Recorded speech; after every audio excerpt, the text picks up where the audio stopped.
Drugs కేసులో ఈరోజు విచారణ నిమిత్తం సిట్ ఆఫీస్కు చేరుకున్న చార్మి సృష్టించిన హంగామా మీడియాకు హాట్ టాపిక్గా మారింది.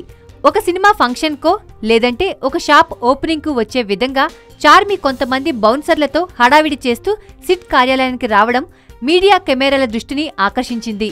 ఇదిలా ఉండగా ఇప్పటివరకు చాలా మంది వైట్ షర్ట్స్ వేసుకుని విచారణకు వస్తే చార్మి మాత్రం బ్లూ కలర్ షర్ట్ వేసుకుని వచ్చి చేసిన హంగామా అంతా ఇంతా కాదు.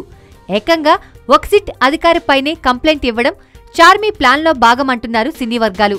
కేసులో సాక్ష్యాలతో సహా అడ్డంగా దొరికిపోయి ఎలా బయటపడాలో తెలియక కోర్టులో కేసులు వేసి భంగపడి ఇప్పుడు ఆమెకు రక్షణ కవచంగా ఉన్న అధికారిపైనే కంప్లైంట్ ఇచ్చింది చార్మి.